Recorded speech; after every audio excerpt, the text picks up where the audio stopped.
إلى شرف الحسين وجده وأبيه وأمه وأخيه والتسعة المعصومين من ذريته وبنيه، والفاتحة تسبقها الصلاة على محمد وآل محمد.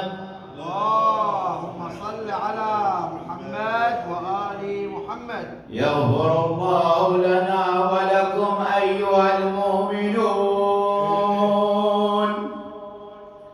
روي عن نقلة الأخبار أن اليوم الذي قتل فيه مسلم بن عقيل وهو يوم الثلاثاء ل8 خلون من ذو الحجة يوم التروية، كان فيه خروج الحسين من مكة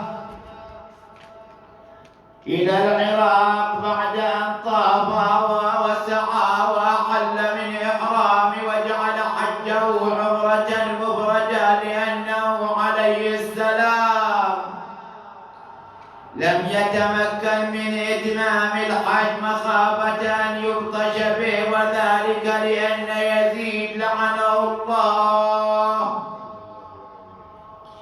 أنفذ عمر بن سعد بن العاص في عسكر عظيم وولاه أمر الموسم وأمره على الحجاج كل، وكان قد أوصاه بقبض الحسين عليه السلام سرا، وإن لم يتمكن منه يقتله قيل، ثم أنه لعنه الله دس مع الحجاج في تلك السنة 30 رجلا من شياطين بني أمية، وأمرهم بقتل الحسين على كل حال.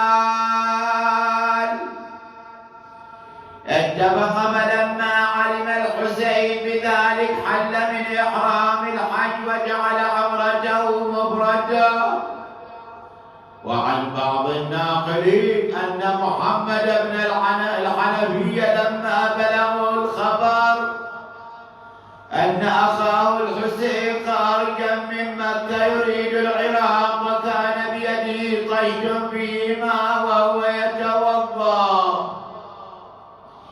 فجعل يبكي بكاء شديدا حتى سمع وكف دموعه في الطشت مثل المطر، ثم أنه صلى المغرب ثم سار إلى أخيه الحسين، فلما صار إليه قال له: يا أخي، إن أهل الكوفة قد عرفت غدرهم ومكرهم بأبيك وأخيك من قبل، وإني أخشى عليك أن تكون حالك كحال من مضى من قبلك، فإن أطعت رأيكم بمكة وكن أعز من في الحرم المشرف. فقال: يا أخي، إني أخشى أن تغتالني أجناد بني أمية في حرم مكة فأكون كالذي يستباح دمه في حرم الله. فقال: يا أخي، فسر إلى اليمن فإنك أمنع الناس به. فقال الحسين عليه السلام: والله يا أخي، لو كنت في حجر هام من هوام الأرض لاستخرجوني منها حتى يقتلوني. ثم قال: يا أخي، سننظر فيما قلت.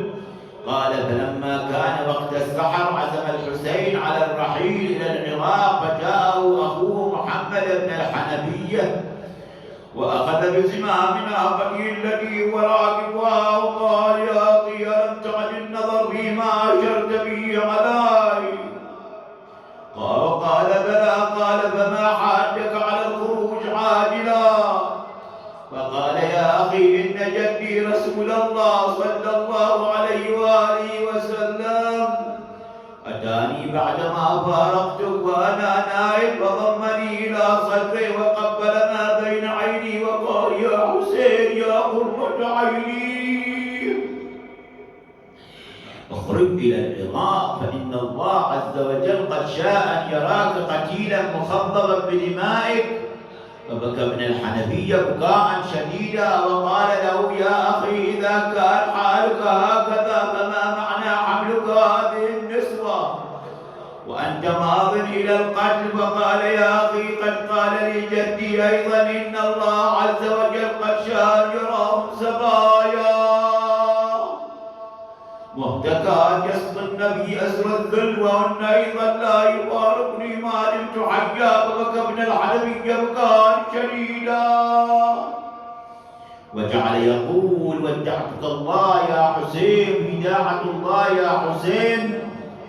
ونقل أنه لما خرج من مكة اعترضه رسول عمر بن سعد وفيهم يحيى بن سعيد يردوه فأبى عليهم، وتدافع الفريقان وتضاربوا بالصياد، ثم امتنع عليهم الحسين امتناعا شديدا ومضى لوجهه، فنادوه وقالوا يا حسين ألا تتق الله تخرج من الجماعة وتفرق بين هذه الأمة؟ فقال لي ولي عملي ولكم عملكم وأنتم بريئون مما أعمل وأنا بريء مما تعملون. وروي عن الضرماح بن حكيم قال لقيت حسينا قد ابترى لأهله ميرة، فقلت اذكر الله في نفسك لا يغرنك أهل الكوفة، والله إن دخلتها لتقتلن، وإني أخاف أن لا تصل إليها، وإن كنت مجمعا على الحرب فانزل إجازة.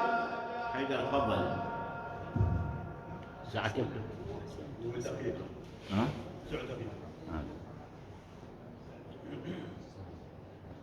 الله يوفقك، بارك الله فيك. بيدك حيدر في عندك مشاغل الحمد لله.